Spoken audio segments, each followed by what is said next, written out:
Traducteur, Babak Ershadi.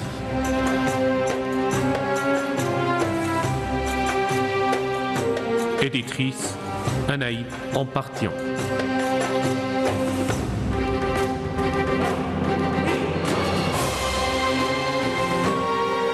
Prise de son et mixage, Hamid Reza Paksad et Ali Reza Paksad.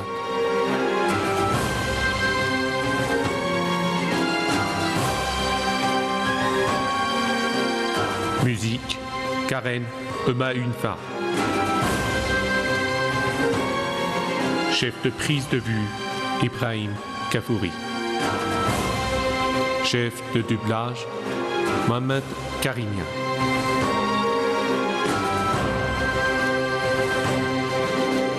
Une échelle vers le ciel. Réalisateur, Mohamed Hossein Latifi.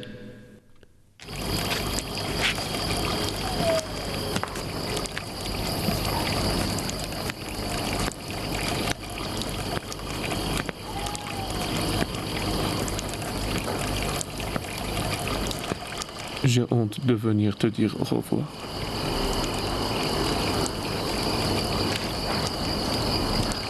Tu es fâché contre moi, n'est-ce pas?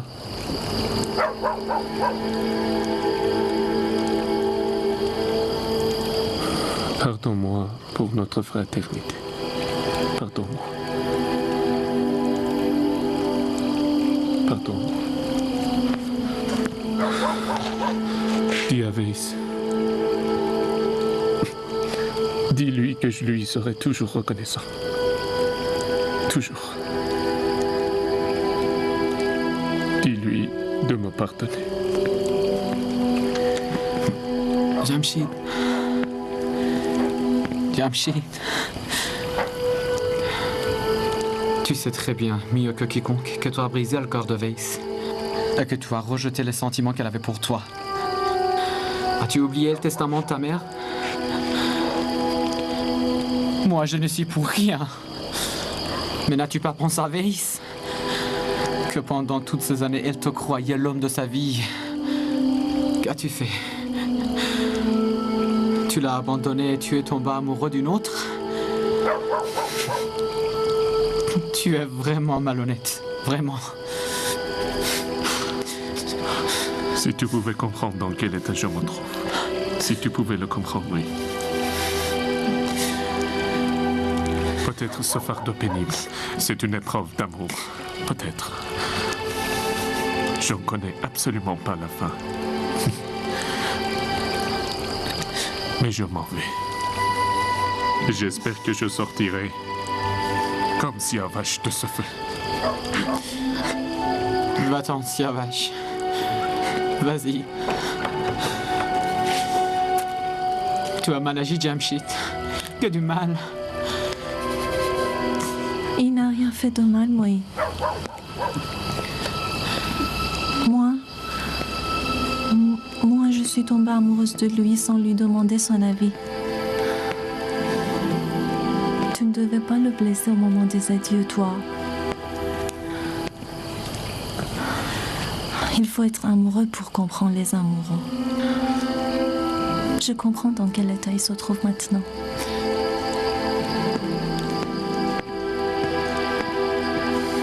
Où vas-tu? Que Dieu bénisse l'âme de notre mère. Elle disait toujours que les rêves des amoureux sont toujours sincères. Prie pour Jamshid, je t'en prie.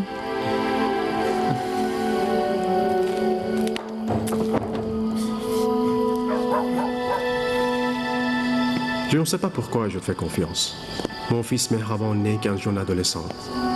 Je te demande donc d'y aller sous le couvert de l'anonymat, que personne ne vous reconnaisse et ne commette un attentat contre vous.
C'est l'endroit de bonheur dont tu parlais?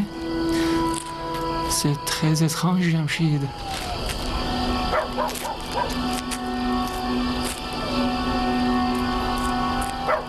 Ce n'est qu'une illusion. Ici, c'est l'endroit de la mort.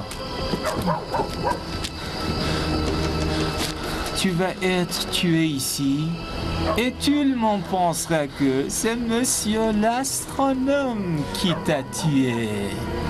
Il l'aura fait pour se venger de ton père. Une épreuve amoureuse dont tu parlais, c'est bien cela? Attrapez-les! Attrapez ce sale bandit! Toi, jeune idiot, tu ne mérites jamais de te marier avec ma fille. Tu es trop nul pour te mettre à côté de Aiban. Pourquoi avez-vous planifié ce complot? La meilleure raison que j'ai, c'est qu'après ton assassinat, je serai la meilleure personne pour succéder à ton père pour gouverner Kashan. Ainsi, un garçon de sang iranien ne succédera pas au Timouri. Kobat, finis-le. Entendu! Laissez cet enfant! Laissez-le tranquille! Laissez cet enfant! Laissez-le tranquille!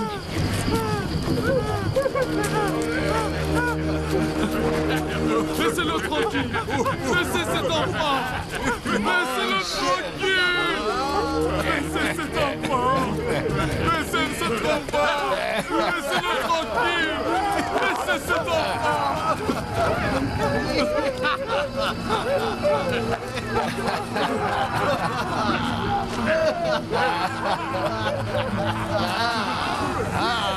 Laissez-le tranquille!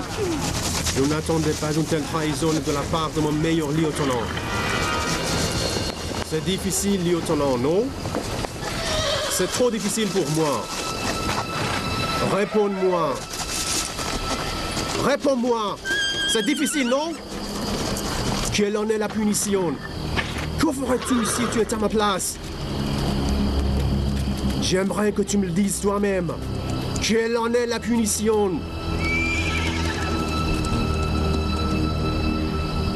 Abdel-Ghafour, pourquoi toi? Mehraban, mon fils unique. C'est difficile, Abdel-Ghafour. C'est difficile. C'est difficile, lieutenant, c'est difficile. Tuez-les tous, tuez-les tous. Ne laissez personne s'évader. Attrapez-les. Tuez-les tous. Tuez-les.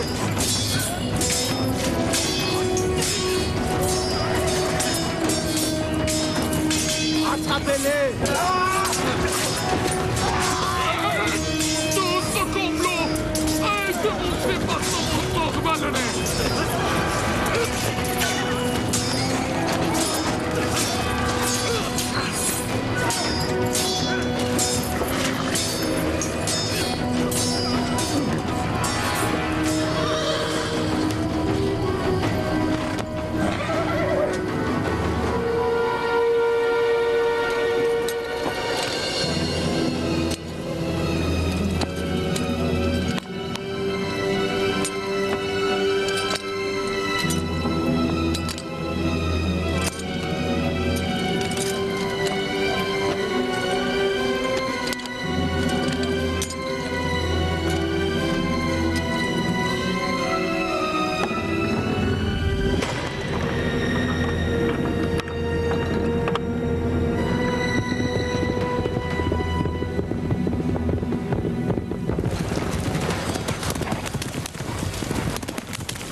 quel bon temps pour ce mariage.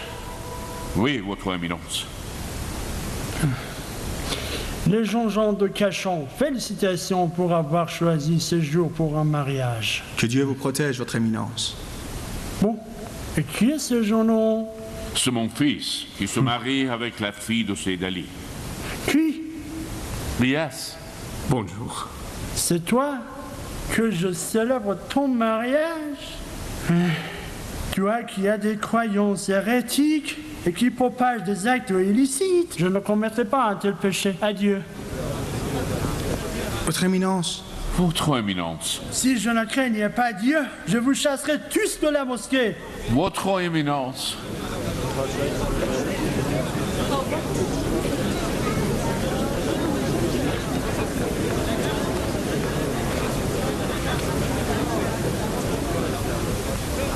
Monsieur le Toubib, vous permettez que je célèbre moi-même ce mariage?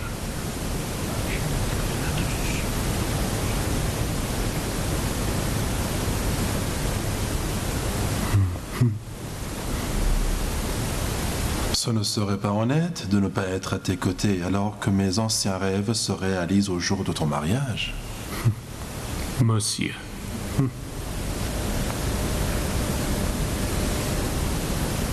Vous avez comblé mon fils de toutes les bontés.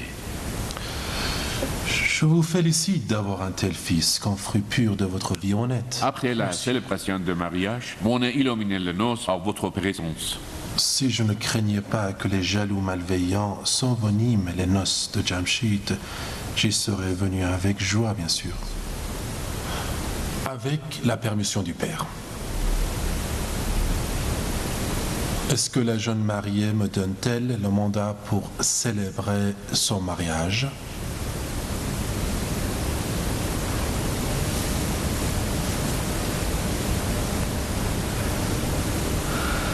Bien sûr. Et vous? Bien entendu, monsieur. Et par le mandat que vous me donnez, je marie donc cette fille et je vous déclare unis par le mariage. Que Dieu bénisse ce lien de mariage. Bismillahirrahmanirrahim. La hawla wa la quwwata illa billah al-ali al-azim.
Madame, c'est un très grand honneur pour nous que vous soyez venue. Merci. Bonjour, madame.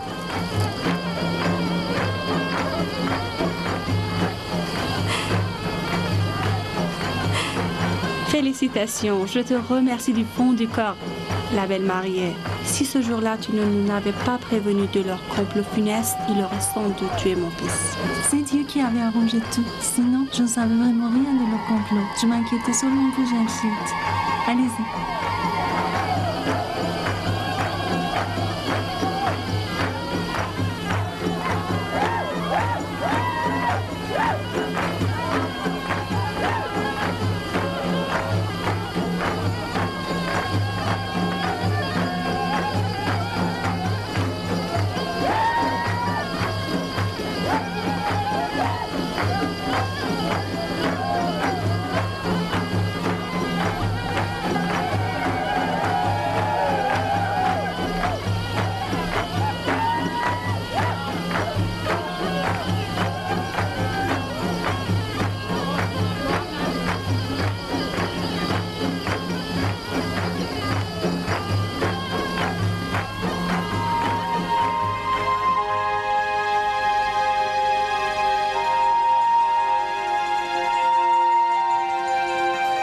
Félicitations, mon fils.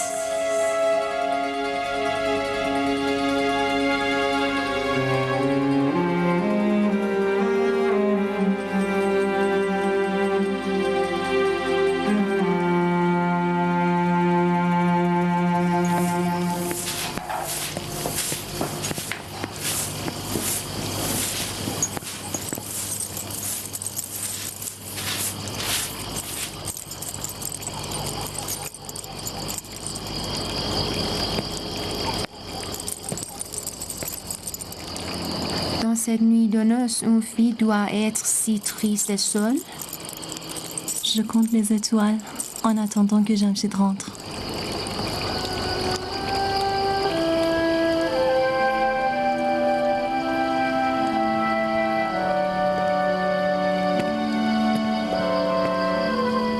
Je ne pensais pas que tu y viennes cette nuit.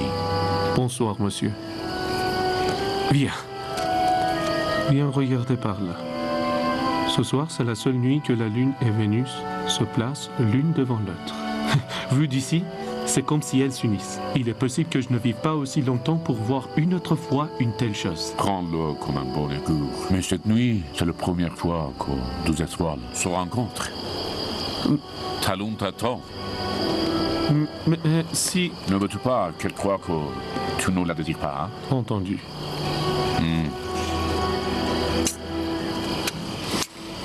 Entendu, père.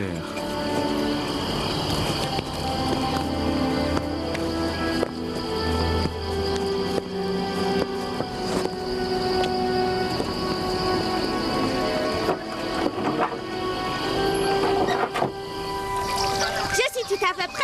Je vais chez le grand-père. Grand-père, grand-père. Bonjour. Tu t'es apprêté au départ. Où? À l'atelier de mon père. Je sais par cœur tout ce que vous m'aviez appris. Dis. Écoute l'histoire du combat entre Rostam et Sohrab. Tu as déjà entendu d'autres histoires. Écoute maintenant celle-ci. C'est une histoire pleine de pleurs et de larmes. Le cœur tendre de Rostam se remplit de la colère. Si une vive tempête soufflait sur la terre pour arracher le fruit vert du bigaradier. Ça suffit, tu ennuies grand-père avec tes poèmes. Allons-y. S'il ne les aimait pas, il ne me les aurait pas appris lui-même. Il paraît que parler au hasard de l'improvisation est héréditaire chez nous. Viens, mon chéri, viens, mon fils. Au hasard, fais bien attention à toi-même et à ce précieux don de Dieu. Les gens sont vraiment imprudents. Je fais bien soin de ma mère, moi. Ne vous en inquiétez pas. Mon fils est comme Rostam. Mais non, je suis Sohrab. D'accord. Allons-y maintenant. Au revoir. Au revoir. Ma fille, protège-toi du soleil. Entendu, père. Oh, les gens du bazar, sachez que c'est bientôt la fin des temps. Bientôt la lune muera en plein ciel. C'est ce que nous a dit l'astronome de notre vie, qui connaît si bien le ciel et les étoiles. L'ancienne nuit prendra souffle. C'est un homme qui sera achevé. C'est un homme qui sera achevé. Si tu arrives trop tard, la marmite cuite sera déjà achevée. C'est con, c'est vraiment la fin des temps. regardaient les ombres et qui n'avaient aucune science des événements naturels et de la providence divine et qui ne connaissent rien des cieux. Ils sont devenus aujourd'hui si audacieux qu'ils prétendent pouvoir modifier le destin que Dieu a fixé pour ses créatures. Ils se présentent omniscients comme Dieu qui connaît seul la vérité. Ils sont comme des magiciens qui vivaient dans la cour de Pharaon. N'est-ce pas que ce sont des égarés et des hérétiques?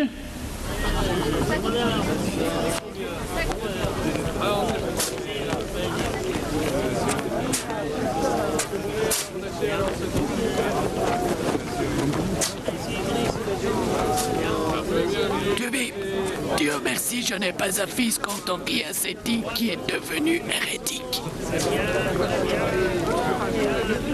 Tubib, je pensais que ton fils était un savant avisé. Mais il paraît qu'il est devenu un sorcier pour porter la main aux ténèbres lunaires. L'intervention dans le destin fixé par Dieu est une grave péché, Tubib. Quel vacarme dans le bazar, surtout devant ces boutiques d'objets en cuivre. Le tumulte dans la ville revient de la survenance de l'éclipse lunaire que ton mari a prévue. Le vrai est bon, grand-père. J'adore devenir forgeron. C'est très très bon. C'est ce que disait ton père autrefois. Et un jour, il a mis le feu à cette boutique. Mon père? Je m'inquiète pour sa santé et pour sa vie. Du matin au soir, il s'occupe de ses calculs. Il ne se repose plus. Même si je ne m'occupe pas de mes calculs du matin au soir, tu ne seras pas contente. Bien que même si je vive 1000 ans, je n'arriverai pas à connaître un cycle céleste, madame. Bonjour, monsieur. Bonjour, mon fils. Tu entends ce que disent les gens dans les rues? Laissez-les dire tout ce qu'ils veulent. Le ciel tournera comme avant. Mais pas tout. Face. Mais pas tout. L'éclipse lunaire aura lieu au même moment que j'ai prévu. Jamshid! Iskandar Sultan est venu de Shiraz et qu'il a dressé son camp près de Cachon. On dirait qu'il est venu voir l'éclipse lunaire. Il est très bienvenu. Je crains que cette foule d'ignorants ne te fasse du mal et ne t'harcèle.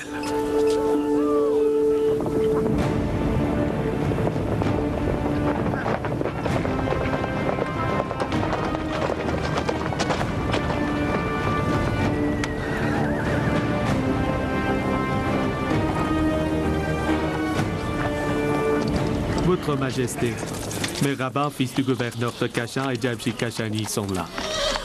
Où sont-ils? Sous la tente.